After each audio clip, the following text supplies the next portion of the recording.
Hello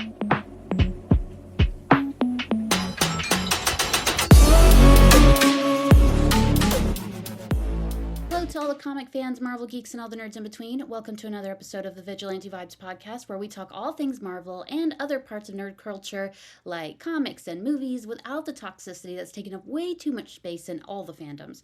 I'm your host, Megan Nicole, and today I am so very pleased to introduce a very special guest. Today I am joined by someone who has brought an incredible story to the world of comic books through his work on the Madcaps. Please welcome Ray Jamison.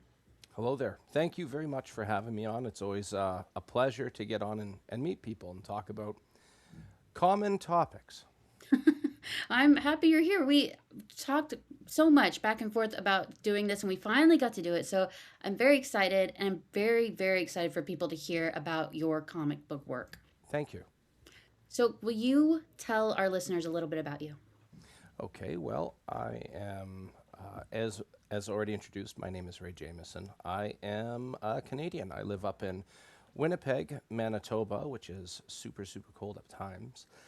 I was born in the early mid-'80s, and I liked comics since before I can remember. It stretches past my limits.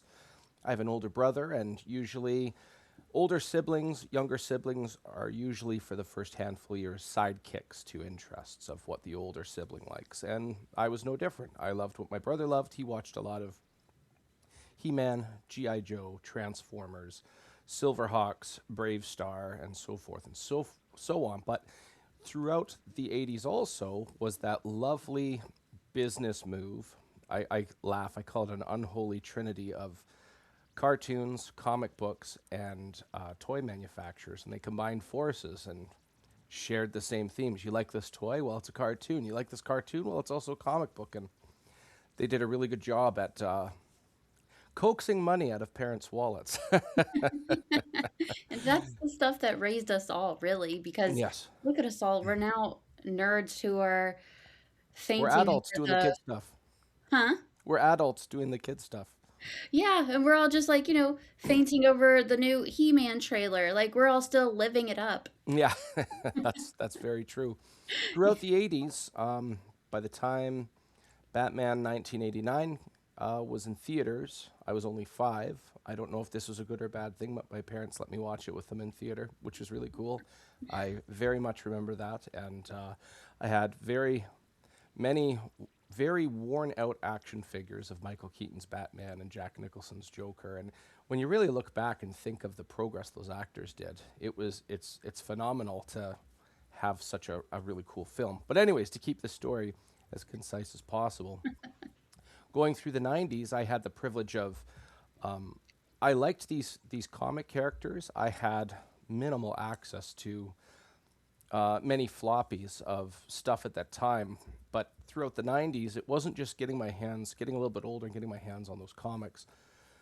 There was also, the cartoons took themselves a bit more seriously. Instead of being a business where, well, kids like Superman, let's fit it in our formula, Superman and a Superman cartoon and Superman toys. It didn't really matter the story as much. The 90s was very different, in my opinion, especially getting into the early mid to the back mid of that era, of that decade. You had Kevin Conroy and Mark Hamill in Batman the Animated Series. You have what is now renamed as X-Men 97. There's a lot of cool cartoons at that time. And it was a privilege to watch us go through and live through those moments. At the same time, there was some really different brave attempts. We look at them now and kind of, as they say nowadays, cringe at things like the 3D modeling of like Reboot and Beast Wars, but they were definitely springboards to other cool stuff later on. And then leaving that decade, I had a real love-hate relationship with the 90s and comic books. And I said all the power to what all the individuals of Image Comics did, but it also caused a lot of growing pains where everything was suddenly visual art and how could we slick up the pages. But I felt from the mid to late 90s, the stories really hurt. It was a little lopsided. A comic book is a picture and dialogue. And for a good chunk of time, everything was just the image, no pun intended. That's obviously why they called themselves that. They're artists. They flexed their strengths through those early comics. As I left the 90s, I felt myself not interested in what was the current stories at that time. I liked early 90s, anything in the 80s, late 70s, and I would go to a local comic shop and I would dig through and try to find the old stuff that I could afford just to open it up and read it. It's not like now where you can put in a subscription and get access to PDFs of all these copies. They were Yeah. like, I would read about, I get hints of stories and stuff in like Wizard magazine, but I really wanted to read this stuff. It was I remember in 2004 getting a Spider-Man 40th anniversary CD case, every single issue on PDF. That was a big deal to me, and I read through all of them, and I was just, man, this is awesome. One of the coolest things about that franchise of, or sorry, the franchise of comic book and its succession, leaving cartoons and being successful in the film industry, starting with, in my opinion, the real first successful one being Wesley Snipes and Blade in '98. After that, the breakout star of Hugh Jackman alongside of many successful actors in X-Men of 2000. And then the real big springboard was Tobey Maguire and Sam Raimi's Spider-Man 2002, of course, Kristen Dunst and William Dafoe and so forth. And it's very interesting to see the humble beginnings. I wasn't even in the humble beginnings, but from my point of view as a kid going through the 80s and 90s, the humble beginnings from my point of view, even though it was decades before that, we've come a long way. And it's very interesting. We've gone through all those things that I've listed up to this point to now something like the Marvel Cinematic Universe, and actually being able to not have a corporate pressure to have a beginning, middle, and end of a story to fit in a movie. We could have Iron Man barely have a functional Mark III armor at the end of the first Iron Man. But by one of his last ones, it was nanotech, where if they attempted such a movie 10, 20 years prior, it would be nanotech within halfway through the first movie and trying to just wrap up the story, and that's it. It's very interesting, all of the lore and everything else. But me personally, when I was in my early 20s, I left my family, my friends, and I moved across country for work opportunity. And I was always looking for reasons to hang out with my friends via webcam. So I offered, I've never played Dungeons and Dragons before, so I offered, okay, I'll be the dungeon master. And we made these really cool stories. If it wasn't difficult enough to be a first time dungeon master, I did a homebrew campaign. So there's no modules to help me out. It was all my own lore, all of my own stories, all the characters. Everything was on my own terms. I definitely, I didn't bit off more than I could chew, but I definitely chewed a lot. And by the that was over 15 years ago now, and it's very interesting. All of the really cool stories we built. I wanted to express some of these stories, so I wanted to turn it into a comic book. It was something I really appreciated, and I took out the characters that the players were playing as for one short story throughout all the campaigns we did, and I injected in my own characters. And eventually, it was supposed to be 2 issues, and then because of the content, I felt it made more sense to put it into 3. And that is pretty much the grounds of how the Madcaps started. So this April we'll be having our third and final issue. You can get all 3 issues through this upcoming Kickstarter campaign on April 16th, and that is the long and short of how this comic came to be. I when I read the comic, it it's funny because I read it and I was like, there's no way any of this could be based off this man's life because there's so much happening, so much incredible stuff happening. So that is actually really fascinating that it does get pulled from somewhere.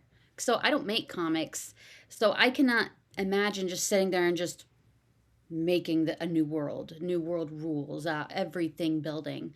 So the Madcaps is something really, really incredible Thank for you. those. who are interested in checking it out, just look under the show notes and you will find the Kickstarter that Ray is talking about. But the story does include four friends. They all are wildly different from each other, but they all have this beautiful chemistry that shows that there is history behind them. One is a devout farmer, one is a very kind charlatan, a social connector, and a very, very sharp intellectual. And they reunite in their hometown of Ivywood. And of course, when the band gets back together, crazy things happen, and that is precisely what happens. And I read like a month ago, I read both of them, and at the end, I was like, wait a minute, no, no, I want more. I need more.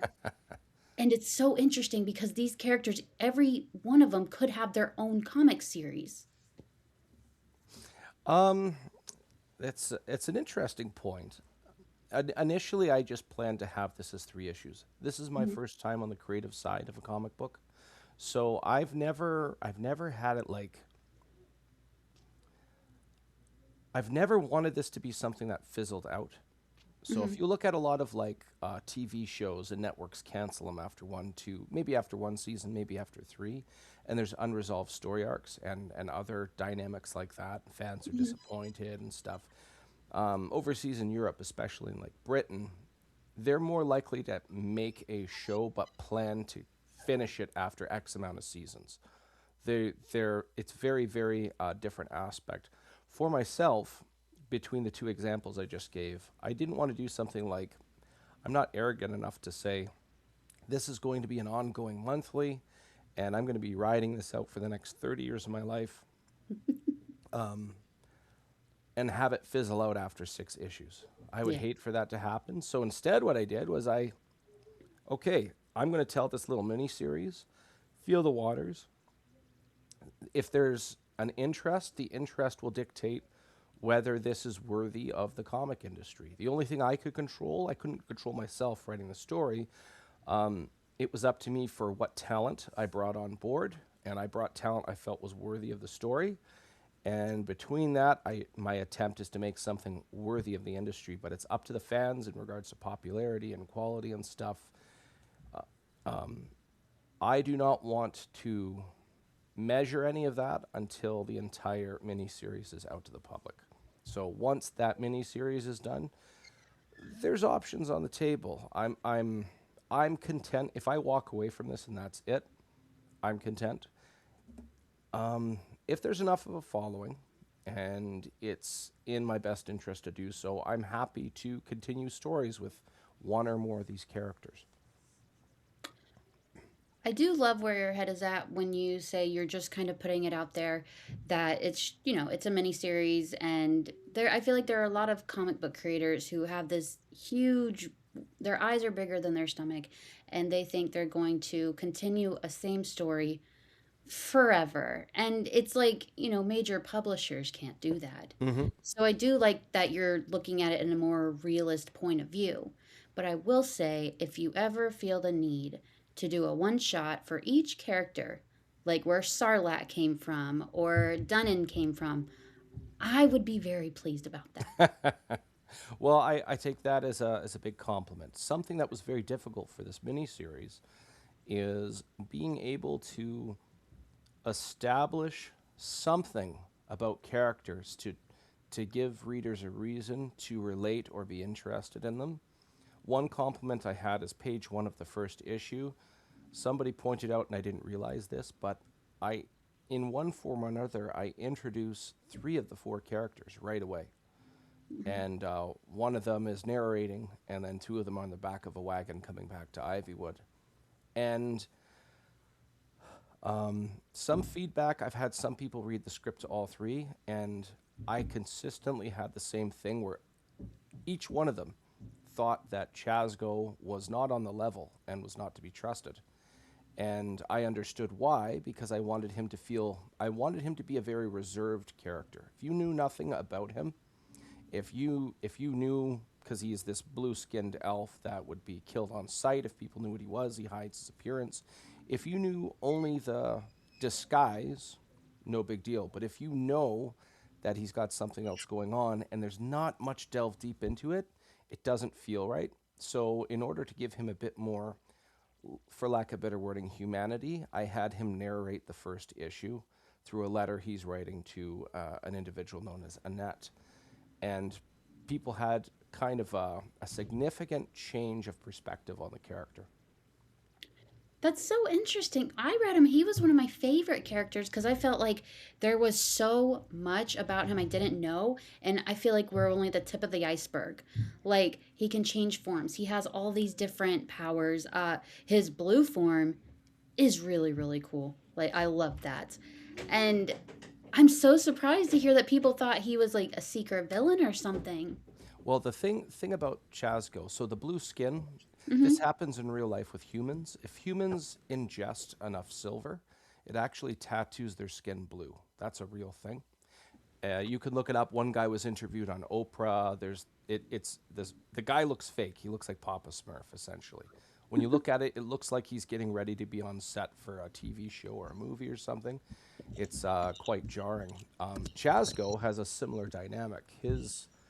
His group of elves that he's a part of, they're known as Argers. They live in a mountain range that's riddled with silver deposits. So this generational exposure to that environment has essentially given them that same effect. But of course, because it is fantasy, all that silver in his system makes him highly resistant to magic, which is a really cool byproduct of his thing. His people he finds are very, he considers them dysfunctional. He's kind of embarrassed of who he is. So basically, his people worship the mountain. They think the mountain protects them. They think the mountain, as some type of deity, is protecting them from magic, but in reality, it's the silver in their system. They would be classed as what one would call xenophobic. They want nothing to do with outsiders. So, like mages, merchants, and any like mercenaries, they all stay clear of that mountain range. If Chasgo was seen, he'd be killed on sight, which is kind of ironic because he's worked his way up as a representative of a noble. So basically, when he left that mountain range, where do I go? Everybody's going to kill me, or I stay with these people that I'm embarrassed of. What do I do here? And this being, which has not a lot of details have been given, but she gave him this his necklace piece. It's a rook. He fashioned it into a necklace, and through that, she's been able to bypass his resistances on magic, and he's able to cast some spells, which you see through the book from his three-eyed albino raven pet named Mx, and Yeah. being able to like blast light or hide his appearance, which is a very crucial one for him in regards to survival.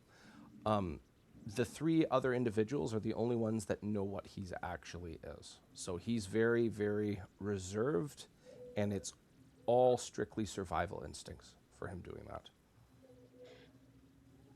Huh. You said a lot. Uh, he's still my favorite. I still like him. And I did just look up the humans with the blue skin, and oh my gosh, I had no idea. Yeah, it looks fake. It looks It very fake. does, but oh, it's just crazy. If you guys have not, if you didn't know, now you do know. But You I can look love. up on YouTube, Oprah. Just type in Oprah interview blue skin. I'm sure it'll come up. Oh, I don't know if I'm ready for that yet. Um, but what I love so much about these characters is like they're also so different. Like Chasgo, he like you said, he's very reserved. He kind of keeps to himself, and these other people on his team, they're the only ones that know what he is, and you can see that he does not trust easily. He does not open himself easily, but he does to them. Hmm. And their chemistry with each other is just so off the charts. I think it showed the best when they, in the second issue, when they said, family needs help. I think that's when it was like, okay, that they are a family. That's what it felt like to me. Yeah, yeah, family in danger. One Yes, of the that's most what it was. when you were saying about these characters being very different, they have a common theme. It's Hmm. just expressed very differently, and the theme is who am I and how do I fit in the world, which is not a reinvention of anything. And I know that's pretty much done with every character ever written in history. But Chasgo, since we were just talking about Chasgo, if you look at Chasgo, his thing with all four of them, I tried to make it feel like every human being can somehow relate universally. So Chazgo is a very, very straightforward visual one. He hides who he really is, and I think every human, in some form of another, especially with first impressions, they don't wear their identity on their sleeve. If I said I shoot guns and knit scarves, I don't do any of those things, but if I did, some people would be taken ajar by that. And those are obviously nothing and compared to something like Chazgo, who his very appearance scares people. And I think many people can really relate to hiding parts of themselves depending who they're around. If you look at Madrakis, he's very different. He is visually, he doesn't hide who he is. Yeah. He doesn't know too much about his people. And some people, I know there's many people that I wish I knew more about my parent or my grandparents, or they came from this country. Maybe I should know more about those people, might understand a little bit about myself and how I was raised, et cetera, et cetera. He grabs on, Madrakis grabs onto any type of even minor reflection of his culture, of the people that he doesn't know anything about. He was raised by humans and hatched as an egg and raised accordingly. So that armor is ceremonial. He's not a skilled fighter, but looking at him, you'd think differently. Wielding a blade, having that armor on, you think he's a mercenary or a soldier or something. But in reality, despite him being over 6.5 feet tall, over 350 pounds in weight, he does the opposite, where Chazgo downplays who he is. Madrakis, it's all like, leave me alone. I'll look intimidating, so people will leave me alone. Sarlacc, the devout farmer, he is a full-blooded farmer. His people, unlike your average dwarf, his group of dwarves, they left the mountain range and decided to start farming fertile land. They decided to start in the middle of a swamp, which is something a stubborn dwarf would do, and over generations have been able from the inside out start terraforming the swampland. Because it's fantasy, swamps tend to have odd creatures in it, so culturally speaking, Sarlacc is good at tracking down and pacifying things that go bump in the night. And on the flip side, he's very devout to this deity only known as the Divine, and he felt compelled to move into Ivywood and help those less fortunate than himself. Be a beacon of light in a town, if you will. Because of this dynamic and his level of devotion, he has some gifts, some blessings, which allow him to repel the undead. And you see him heal himself a couple times, and there's a couple more surprises on the way coming soon. One of the most interesting things about Sarlacc compared to the other two, he chose to go to a place to be different. And he's more dedicated to what he can do as opposed to what he's going to get out of. So something like Chazgo is terrified to show who he is. Someone like Madrakis overplays being intimidating to be left alone, where Sarlacc kind of just, this is who I am, and I'm going to take some lumps from this in a city that's predominantly human. I think lots of people can either know somebody like that or have done that. You know what? This is the better thing to do. We're probably going to take some lumps on the way, but long term, it's going to be worth it. Those kind of people you usually want around you. If you know anybody like that, I'm glad that I know that person. It's a very, very powerful dynamic if you know a friend like that. And then the last one is the half dwarf, half gnome named Dunanini. A little bit shorter than your average dwarf, but can't grow a beard. He draws from both bloodlines, but he has a hard time fitting in with either culture. And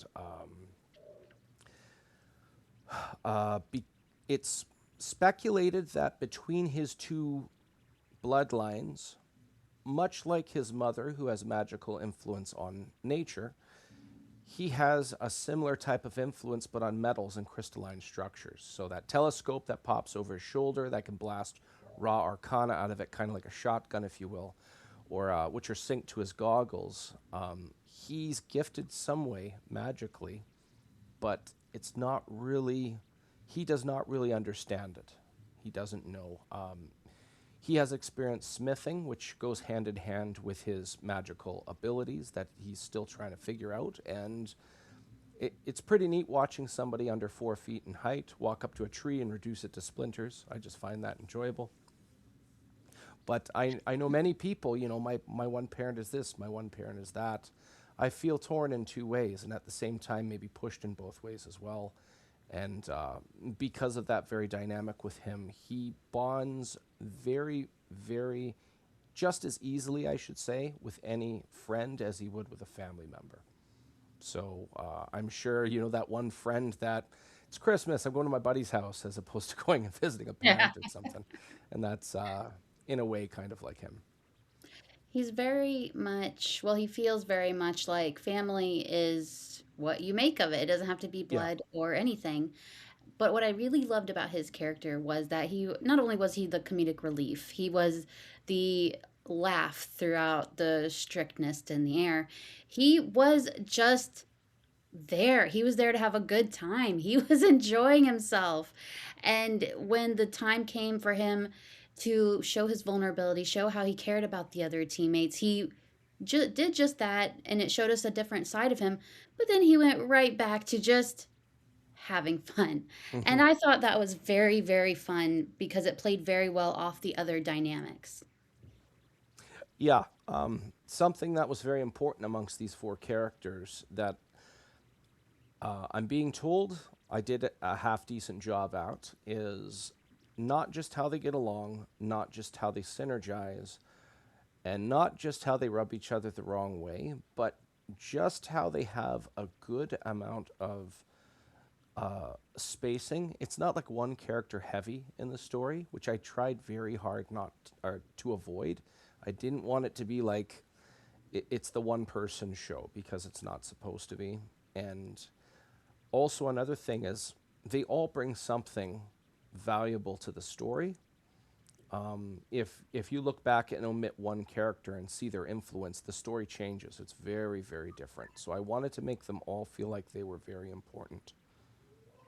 I think you did that very well. It very much felt equal parts of each person, and it felt like every person had their own place to shine without watering down the other characters, which I find happens more often than not when it's a ensemble cast of a comic book. Yeah, it was because this story I played out in a game the better part of 15 years back. The majority of the story melted together. I already knew where it was going. The big difference was the new characters and how they played off not just their environment but each other. But in turn, those characters they're based off of people I know and other cultural or pop culture rather references. So when I wrote out this script, I actually used Roll20, an online D&D platform game, Hmm. or a platform rather, and I actually made a board and made pieces and moved them out round as I was writing out this script, which I found super, super helpful. But it was, I found very easy to write this story. And it's my first time, so I have nothing to gauge that by. I've heard of people getting like heavy writer's block and being on contract with a bigger company, I got to churn out this story, so I could understand that being like hard on a person. But for me, this was just fun. It was a passion project. I wanted to Yeah. express this story. I'm not being I'm not being driven by a sponsorship or anything. I just want to make a cool story, and here it is. And you did just that. I would recommend this to anyone because it did have so many different layers to it and so many layers you want to peel back and know even more of, which like I really do want to know more of. So you're going to have to like continue the story. No pressure. No pressure. It's okay. Do what you want, but like I would like to know more. Well, I'll tell you what. If this is the only thing that becomes of this story, these three issues, if I've made up my mind and I'm never doing any more with it, I will have a personal conversation with you and I'll tell you everything. How about that? Okay, that'll work. In That'll work. my mind, even though it's not entirely drawn out on script, I know the majority of where they go right up to their metaphorical deathbed. Each character. Well, everybody's got to die. I I'm not know, saying they but, die like, next issue, in but my head, I thought that meant in the 3rd issue, and I was like, "Calm down, Ray, calm down. Don't do that." rocks Um, fall, everybody dies, as the meme says. it's just crazy to me because so many people, so many humans, even blue-skinned humans, have trouble keeping up with their own lives, and you're keeping up with 4 of them and yours, and whatever else ideas you have for another story. Do you have any ideas for another story, or have you ventured in that at all, or is this you're just here right now? So I have other pots to stir, but the Mhm. burners they're on are off. So I'm Okay. focused on this one. This isn't my day job. So Yeah. for me, you either go quality or quantity. It's not my capacity to go quantity, even if I wanted to. So I just want these 3 issues to be a cool thing. And then when the dust settles, I'm going to take a survey of the land and then maybe bust out a couple of those other pots and see what happens.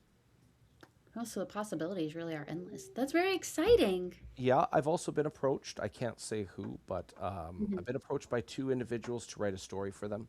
So they obviously are liking what I'm doing, so I'm flattered. Um, there's much to consider. We'll put it that way. I'm very excited to see where that goes. Another thing about your comics that I feel like we haven't touched on is the artwork. Oh, thank you. It is fantastic. It is heavily detailed. There's such beautiful vibrancy on each and every page. And just with the characters' expressions and mannerisms and I guess how they hold themselves, there's no way you don't understand the tone of the story, which Hmm. I really appreciate as the reader because your your characters are telling the story for you. You know, the story can go on or you can read it in the character's body language, and I think that is fantastic. Right on. Well, shout out to my interior artist for issue 3, who also did issue 2, Victor Medina. To quote him, he felt the script I wrote and describing the panels, he felt it was very easy to translate to paper. Yeah. And he felt that the way I described it, I gave enough creative constraints. I've said this on some other podcasts. If someone tells you to think about a painting of a picture, most people it's going to take a little bit, a Hmm. minute, maybe 30 seconds, or maybe a bit more than a minute. But if that same person is approached and said, imagine a painting of a picture with a bullfrog riding a bicycle and holding a glass of lemonade, right away all the constraints immediately snap a picture into your mind. And Victor liked how I gave creative constraints, but not so much where I choked out his flair. And that's something I try really hard to do because he's the artist. It's not my flair, but I need to see X. I need to see X, and because later on in panels, like in issue 2, one of the things I wrote is after Chasgo using MX to survey where they're going to infiltrate, they catch that 2 bandits are leaving on cart. And one of the notes I said into that is one of the bandits has to be large with a baggy robe because Madrakis is going to be wearing it later.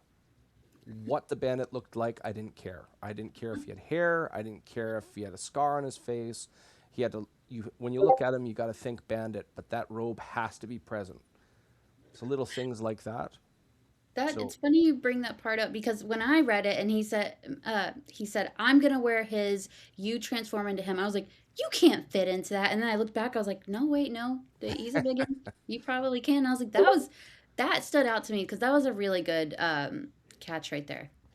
yeah, yeah, and it's very important on my end exactly what I want to see, and what I need to see is not necessarily what I need to see is not the same as make sure all these details happen, because sometimes make sure all these details happen, that could be overly constricting on somebody trying to express these images. The more sentences you throw in, the more they have to process and algorithmically make sure this picture works out. But if I just that one scene, that one piece of imagery of those 2 bandits on cart, all I said was 2 bandits on cart, one has to wear that robe later. That's it. So everything else was from his head. And it was very, very important for me that I make the talent working for me, I make their lives as easy as possible. because the less burdensome I am, the better I'm going to get out of them. If only more people realized that life lesson in this industry, I think we would have better content and we would have happier creators. But that's the long and short of working with talent. The only other piece of advice I've given this on other podcasts is this is my first time writing, and I found it was very beneficial that I wrote my first draft. I completed it before I showed it to anybody. To quote my late father, if you are going to put new shingles on your roof and you tell 40 people, suddenly everybody, those 40 people all think they're a roofing expert, and they're going to, don't use those shingles, use these. Put them up this time of the year, et cetera, et cetera, et cetera. But if you're writing a story, let's say you're writing a novel and you write one chapter and you show it to somebody, hey, that's really cool. Have you considered this? And their consideration is really awesome, but it might veer completely off course to where you're trying to get the story to go. For me, I finished everything, showed them. When any input I got back by that point, they saw where I was going, so their suggestions were with the intention of contributing to that end game, which was very, very helpful on my end.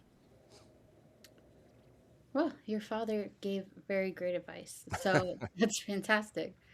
Um, so thank you so much for coming in with me. I've had the best time Thank and you. you gave such great insight and I really loved the Madcaps. So Appreciate it.